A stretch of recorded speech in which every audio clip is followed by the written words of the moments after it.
March 8th, 1971, Madison Square Garden, New York City. Muhammad Ali comes back from exile to face down Joe Frazier for the title of World Heavyweight Champion. This fight will be much easier. This is the day, man. You understand? More than a sports showdown, it became an ideological duel. On one side, revolutionaries rooted for Ali. On the other, conservatives backed Frazier. I have never been a quitter.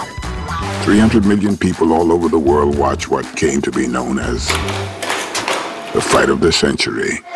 Muhammad Ali, his opponent, Joe Frazier. But although that was the big event of the night, you'd be wrong to think that only the boxers were photographed on that March 8th. Right next to the ring, Frank Sinatra was in awe. Oddly enough, he had a camera in his hands. Why? Well, even though he was crazy famous, getting tickets for that fight was far from easy. It was then that he had an idea. He called Life's chief editor and obtained press credentials to attend the event. At that moment, in addition to being a singer, an actor, and a producer, Sinatra was ready to add another set of skills to his resume, those of a photographer. Sitting in the best seats in the house, even better than the first row, Frank watched the fight and managed to score a photo on the cover of the magazine.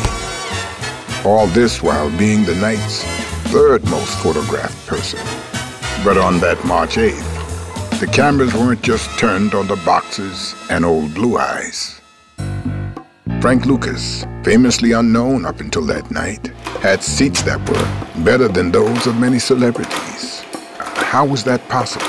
That's exactly what caused Detective Richie Roberts to become suspicious that night.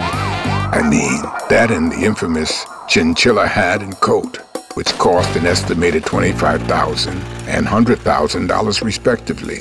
Roberts was already investigating the drug epidemic that plagued Harlem. So he connected the dots. Frank Lucas was one of New York's top drug lords.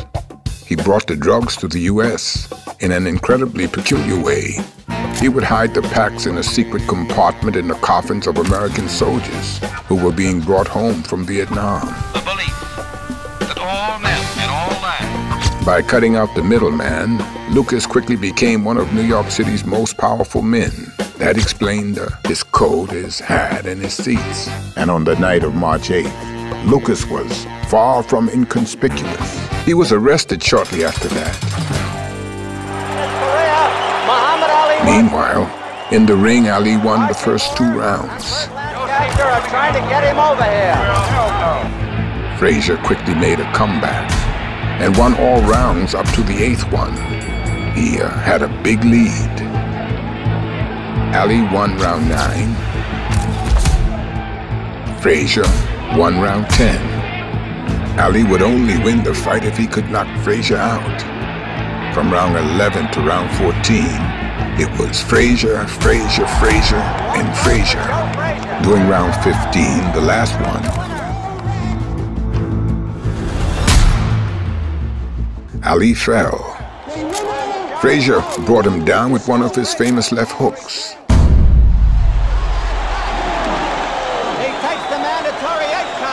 Like a warrior, Ali got back up and stood on his feet until the end of the round. But the war was already over.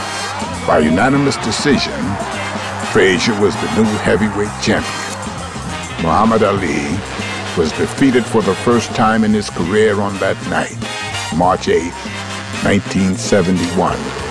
The world was astonished. The clocks were ticking furiously, and then it was a new day. But that's a different story for different photos.